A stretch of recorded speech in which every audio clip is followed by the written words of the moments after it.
வணக்கம். இன்னைக்கு ஸ்ரீராமனின் 16 கல்யாண குணங்கள்ல 12வதா இருக்கிற ஆத்மவான் அத பத்தி தாங்க பார்க்க போறோம். ஆத்மவான் என்பது தன் நிலை மறவாமல் இருப்பவன், தன் நிலையில் நிலைத்து இருப்பவன் அல்லது சுய கட்டுப்பாட்டோடு இருப்பவன் அப்படின்னு சொல்லலாம்.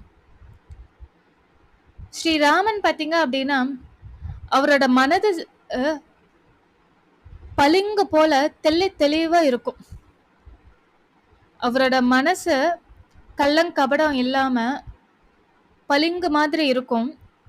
அவரோட மனசு என்ன நினைக்குதோ அதுதான் அவருடைய ஐம்புலன்களும் செயல்படுத்தும்.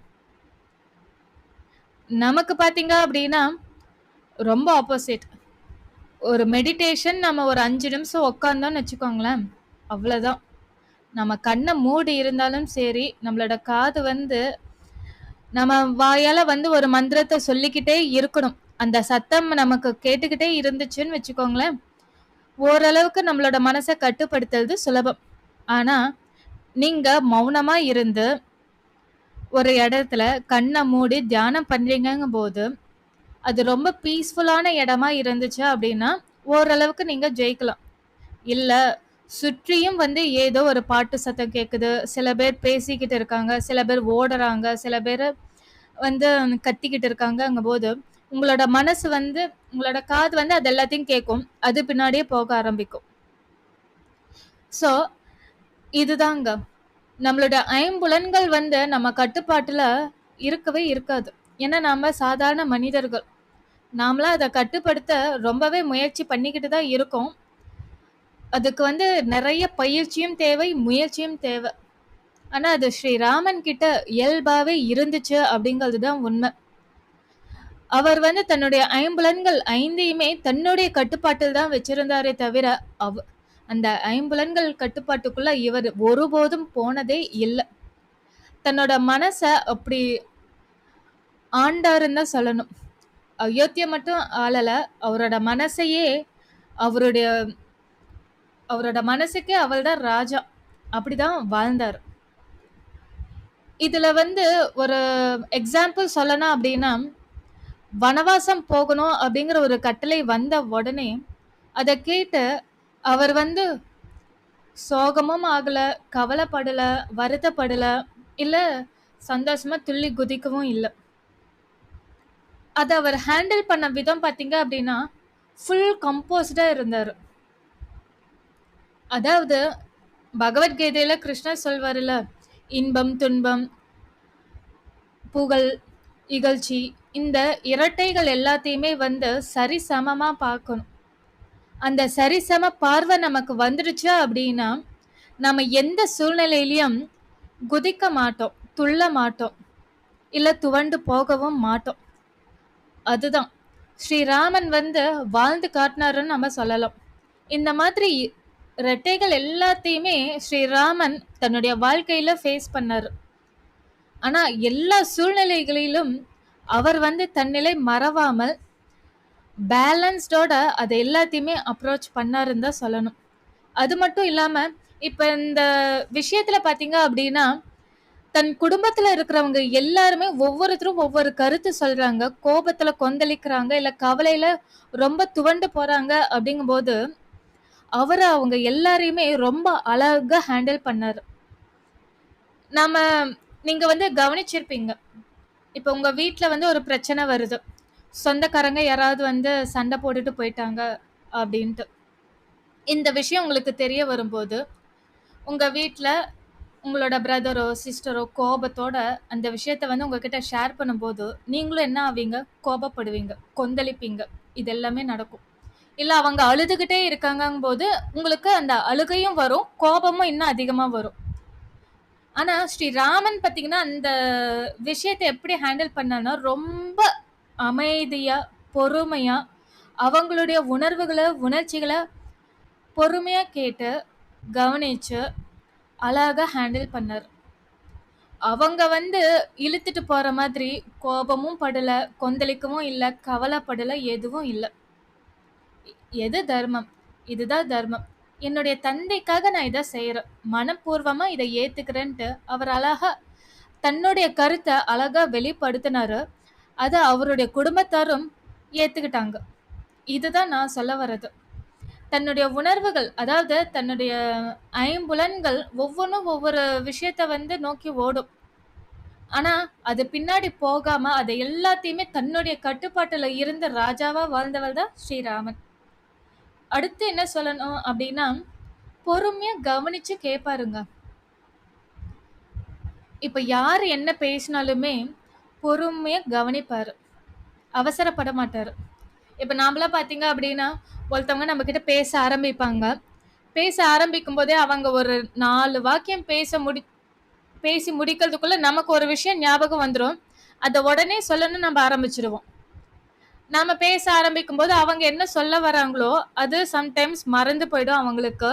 இல்ல அது அப்படியே டாபிக் டைவர்ட் ஆயி வேற எங்கேயோ டாபிக் போயிடும். ஸோ இதுதான். ஒருத்தவங்க நம்மகிட்ட பேச வராங்க அப்படிங்கும்போது, அது அவங்களுக்கு ரொம்ப முக்கியமான விஷயமா இருக்கும். அதனால தான் நம்ம கிட்ட ஷேர் பண்ணிக்க வராங்க. அப்படிங்கும்போது, அத பொறுமையா கவனிச்சு கேட்கணும். அது ஸ்ரீராமன் கிட்ட இருந்துச்சு. அத கேட்ட வேட்டி, இவர் அவங்க எல்லா எமோஷன்ஸோட சொல்வாங்க. கவலையோட சொல்வாங்க, புகழோட சொல்வாங்க. இந்த பெருமிதம், அந்த அகங்காரம், இந்த எல்லா உணர்வுகள், உணர்ச்சிகளோட வந்து எக்ஸ் எக்ஸ்பிரஸ் பண்ணுவாங்க. அப்படி எக்ஸ்பிரஸ் பண்றத பொறுமையா கேட்டு, அதுக்கு பதிலா பார்த்தீங்க அப்படின்னா, பொறுமையா பதில் சொல்வாரு. இந்த எமோஷன்ஸ் எல்லாத்தையுமே வெளிக்காட்டவே மாட்டாரு. அந்த அகங்காரம், கோபம், இந்த ஈகோ இந்த மாதிரி இந்த எமோஷன்ஸ தான் பேச வேண்டிய கருத்தோட உணர்ச்சிகள புகுத்தி பேச மாட்டாரு. பொறுமையா சொல்ல வேண்டியத சொல்வார். அது ஸ்ரீராமன். இதுல முக்கியமான ஒரு எக்ஸாம்பிளா சொல்லணும் அப்படின்னா, நமக்கெல்லாம் பார்த்தீங்க அப்படின்னா, வெளிய ஒர்க்குக்கு போறாங்க, இல்ல வீட்ல வேலை செய்றோம் அப்படின்னா, இல்ல ஒரு பிரச்சனை வந்துருச்சு அப்படின்னா, நீங்க என்ன பண்ணுவீங்க? அந்த நிமிஷம் ஒரு டெசிஷன் எடுத்தே ஆகணும். ரொம்ப முக்கியமான விஷயம்.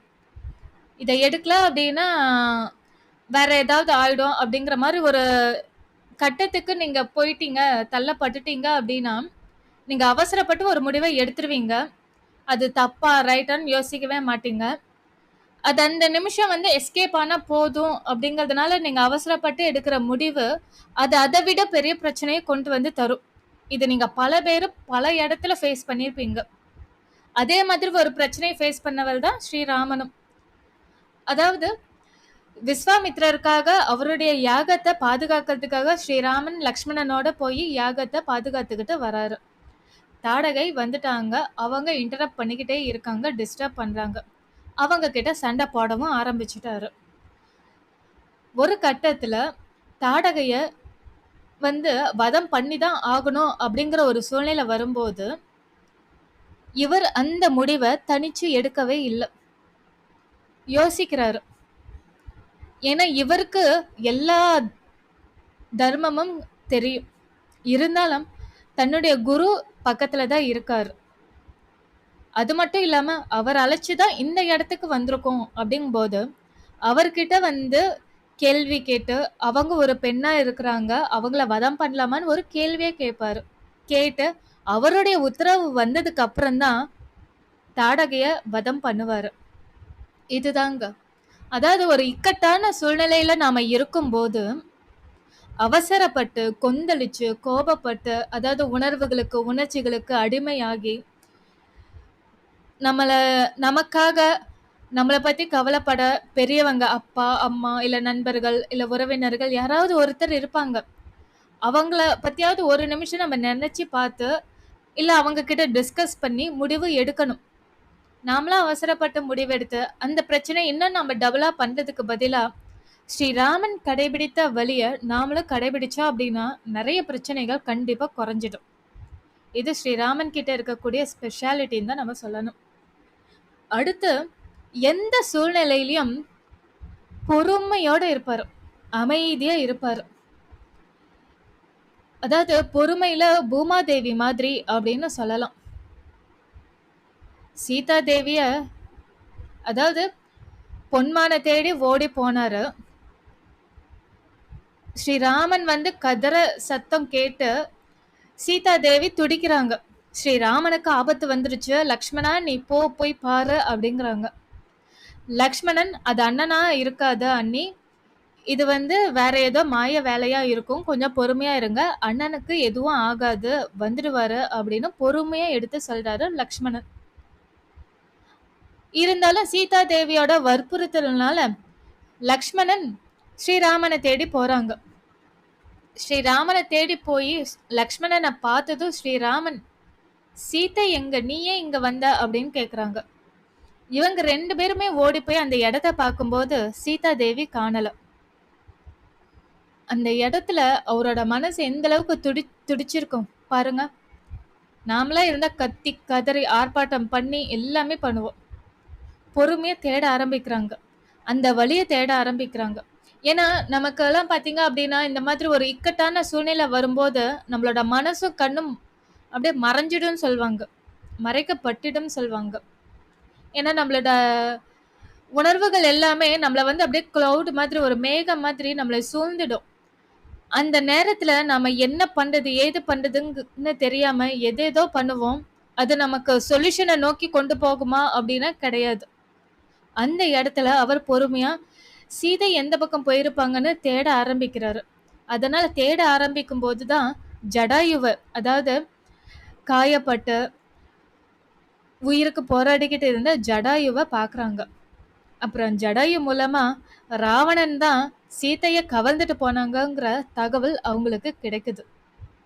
இதுதாங்க நாம வந்து நிறைய பிரச்சனை ஃபேஸ் பண்ணும்போது அந்த, அதாவது நம்ம இழந்துட்டோங்கிற மாதிரி ஒரு ஃபீலிங் வரும் இல்லையா?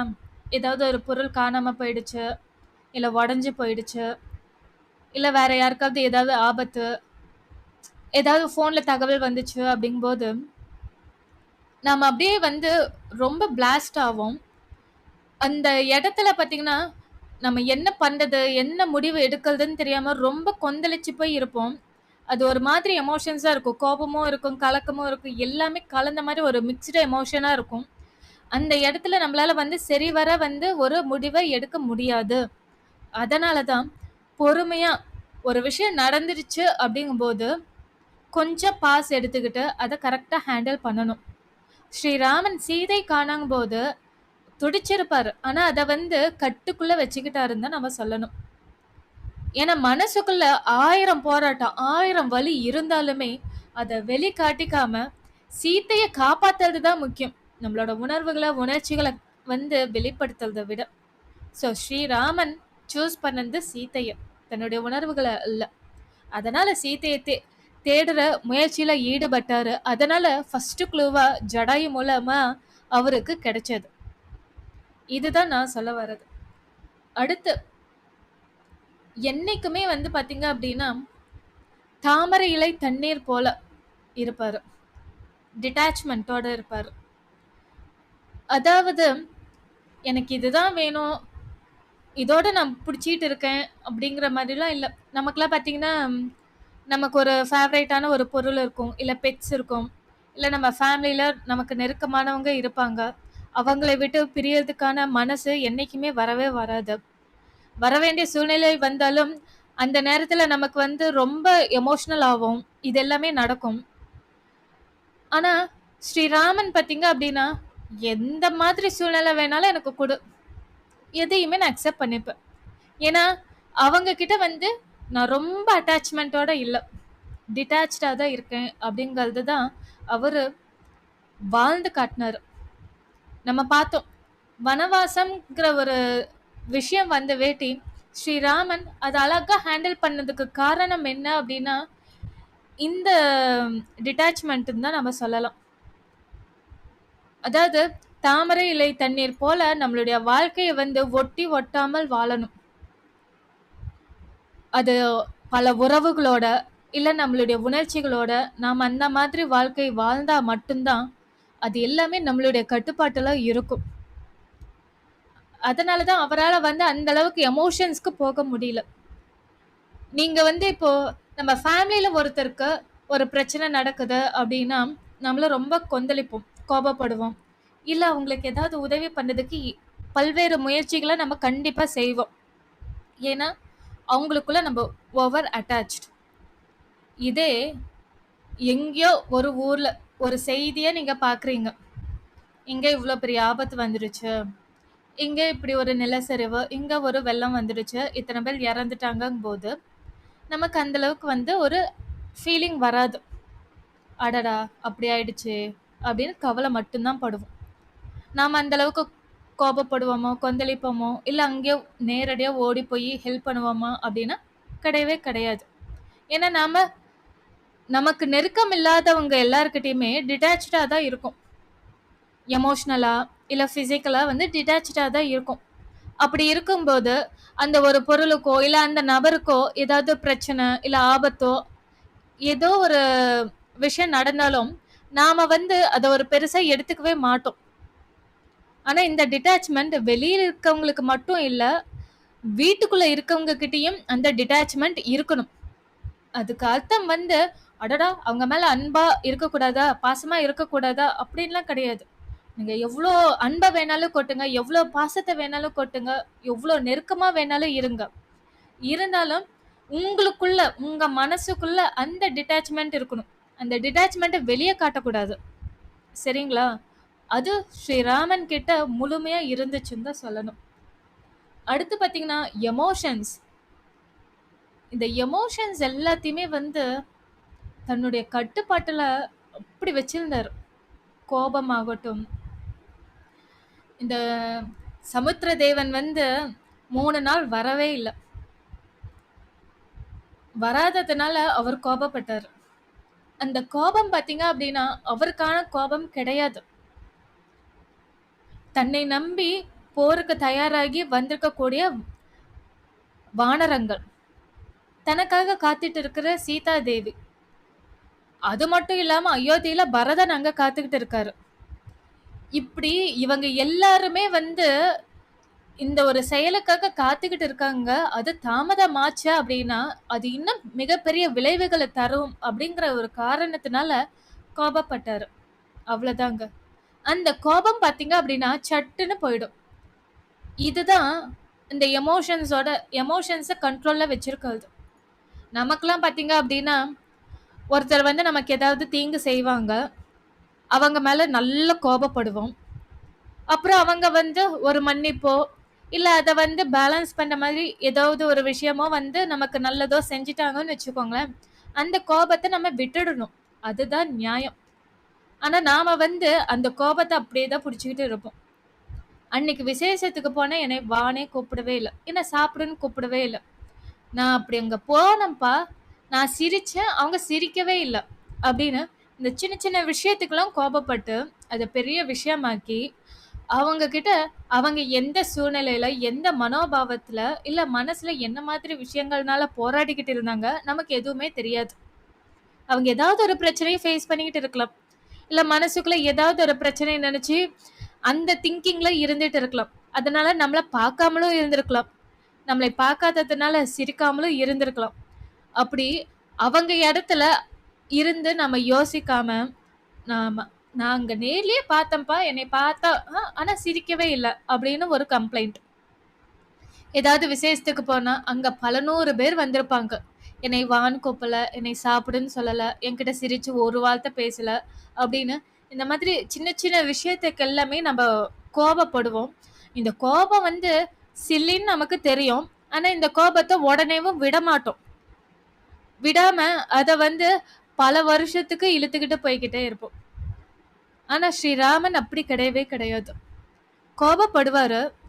அது தனக்காக அல்ல. தன்னை சுற்றி இருக்கிறவங்களுடைய நன்மைக்காக மட்டுமே கோபம் வரும். நல்லவங்களுக்கு வர கோபம் என்னைக்குமே நல்லத மட்டும்தாங்க செய்யும். அது என்னைக்குமே யாருக்குமே எந்த காலத்திலுமே தீங்கு செய்யவே செய்யாது. இவ்ளோ நல்லவனா இருக்கான், இவ்ளோ கோபப்படுறான் அப்படின்லாம் நம்ம நெறைய பேத்த வந்து திட்டியிருப்போம். ஆனா அவங்களுடைய கோபத்துக்கு பின்னாடி பல காரணங்கள் இருக்கும். அது நன்மையானதா மட்டும் தான் இருக்கும். அதெல்லாம் அவங்க இடத்துல இருந்து பார்க்கும்போது, இல்ல அவங்க பக்கத்துல இருக்கவங்களுக்கு மட்டும் தான் அந்த கோபத்தோட அர்த்தமே புரியும். அதனால ஸ்ரீராமனுடைய கோபமும் பாத்தீங்க அப்படின்னா நல்லது மட்டுமே செய்யக்கூடிய கோபம். யாருக்குமே எந்த சூழ்நிலையிலும் தீங்கு செய்யவே செய்யாது. அந்த கோபமும் அந்த நிமிஷம் மட்டும்தான் இருக்கும். சட்டுன்னு காணாம போயிடும். ஒருத்தன் வந்து சரணாகதி அப்படின்னு கால்ல விழுந்துட்டாங்க அப்படின்னா அவ்வளவுதான், கரைஞ்சிடுவாரு. இதுதான் ஸ்ரீராமன். அடுத்து இவரு ஒரு விஷயத்த எடுத்துக்கிட்டாரு அப்படின்னா பின் வாங்கவே மாட்டாரு. எக்காரணத்தை கொண்டும் எந்த சூழ்நிலை கொண்டும் இல்ல எந்த உணர்வுகளுக்கோ உணர்ச்சிகளுக்கோ நம்ம வந்து ஆளாகி அந்த விஷயத்த வந்து கைவிட்டணும் அப்படின்ட்டு பின் வாங்கவே மாட்டாரு. அப்படியே அசைக்க முடியாத அந்த உத்வேகத்தோட அவர் வந்து அந்த விஷயத்த செஞ்சே ஆகணும்னா செஞ்சிடுவார். அதுதான் ஸ்ரீராமன். அவர் எடுத்த முடிவுல என்னைக்குமே உறுதியோட இருப்பாரு. அந்த உறுதிய யாராலையுமே வந்து குலைக்கவே முடியாது. நீங்க பாத்தீங்க அப்படின்னா விபீஷ்ணன் வந்து சரணாகதின்னு வந்தபோது சுக்ரீவன் மறுத்தாரு. அப்புறம் ஹனுமானுடைய ஹனுமான் கிட்ட கேட்டாரு, கருத்து கேட்டாரு, டிஸ்கஸ் பண்ணாங்க. விபீஷ்ணனை அக்செப்ட் பண்ணிக்கிட்டாரு. அவ்வளவுதாங்க.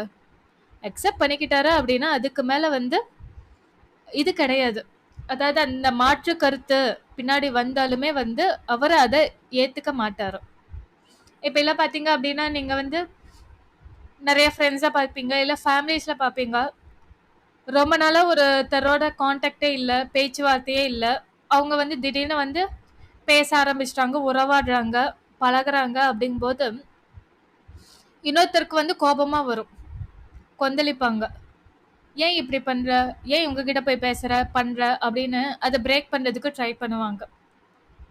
நான் அந்த இடத்துல இருக்கிறவங்க அக்செப்ட் பண்ணிக்கிட்டவங்க உறுதியோட இருக்கணும். என் ஃபேமிலி அவங்க கிட்ட சண்டை இருக்கும், இன்னைக்கு சண்டை போடுவோம், நாளைக்கு சேர்ந்துப்போம், அவ்வளவுதான் அப்படிங்கிற அந்த உறுதி ஃபேமிலிக்குள்ள இருந்துச்சுன்னு வச்சுக்கோங்களேன், ஒரு தேர்ட் பர்சனால எக்காரணத்தை கொண்டு உள்ள நுழைஞ்சு குடும்பத்தை குலைக்கவே முடியாதுங்க. அந்த உறுதியோட இருந்தவர் தான் ஸ்ரீராமன்.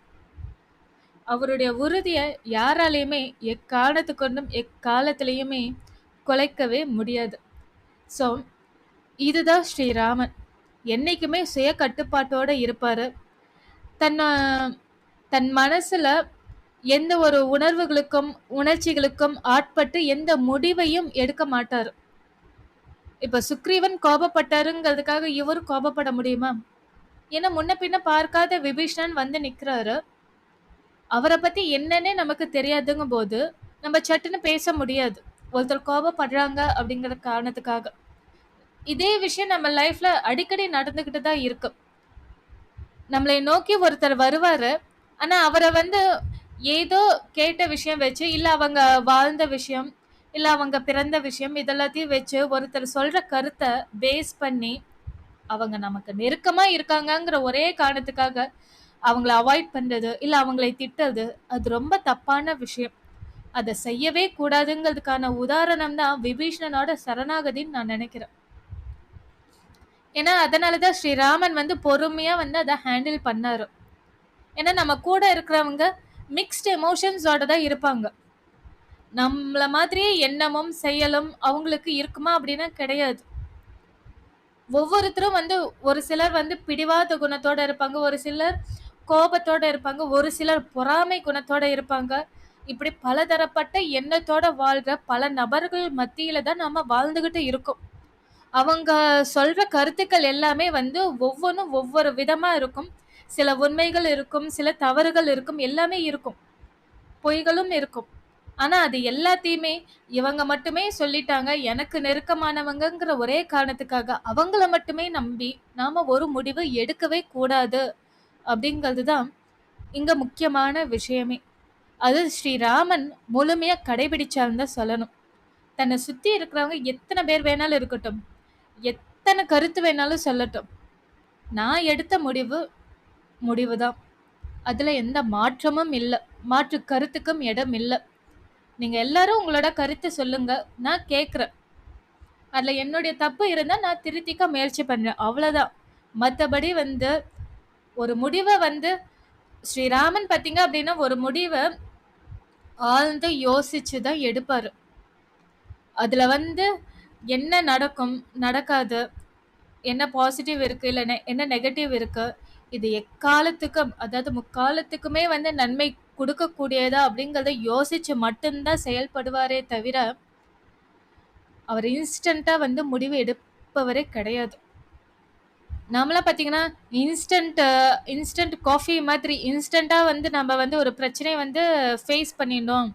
சால்வ் பண்ணிட்டு அடுத்த வேலைக்கு போயிடணும் அப்படிங்கிறதுக்காக இன்ஸ்டன்ட்டா நெறைய முடிவுகள எடுக்கிறோம். ஆனா, அது அப்படியே குரூப்பா ஃபார்ம் ஆயி ஒரு பெரிய பிரச்சனைய கொண்டு வந்து குடுக்கும். அத குடுக்கும்போது தான் நம்ம திணற ஆரம்பிப்போமே. அந்த மாதிரி ஒரு பிரச்சனையில என்னைக்குமே நம்ம மாட்டவே கூடாது அப்படிங்கிறத ஸ்ரீராமனுடைய வாழ்க்கையிலிருந்து, அவர் வாழ்ந்த முறையிலிருந்து தான் நாம கத்துக்கணும். ஸோ, நம்மளோட மனசாகட்டும், இல்ல வாக்காகட்டும், இல்ல நம்மளுடைய உடம்பாகட்டும், இது 3மே நம்முடைய கட்டுப்பாட்டுல மட்டும் தான் இருக்கணும். நம்மளுடைய ஐம்புலன்கள கட்டுப்படுத்துறது ரொம்ப கஷ்டம் தாங்க. அதனால தான் பகவத்கீதையில கிருஷ்ணர் சொன்ன மாதிரி, மனம், வாக்கு, காயம் இது 3மாவது நம்மளோட கட்டுப்பாட்டுல கொஞ்சமாவது இருக்கணும். அட்லீஸ்ட் சில நேரங்களாவது நம்மளுடைய கட்டுப்பாட்டுல இருக்கணும். இருந்துச்சு அப்படின்னா, அதாவது முக்கியமான தருணங்கள்ல நீங்களே யோசிச்சு பாருங்க.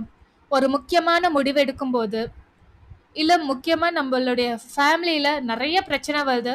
அந்த பிரச்சனைய வந்து ஃபேஸ் பண்ணி தான் ஆகணும் அப்படிங்கும்போது, அந்த மாதிரி சூழ்நிலைகள்ல உங்களுடைய மனசு, உங்களுடைய வாக்கு, உங்களுடைய காயம், அதாவது உங்களோட உடம்பு இது 3மே உங்களுடைய கட்டுப்பாட்டுல இருந்து பொறுமையா அந்த சூழ்நிலைய நீங்க ஹேண்டில் பண்ணீங்க அப்படின்னா, கண்டிப்பா பல பிரச்சனைகள் உங்களை விட்டு காணாமலே போயிடுங்க. அது ஸ்ரீராமன் கிட்ட இருந்து நம்ம கத்துக்க வேண்டிய விஷயம்.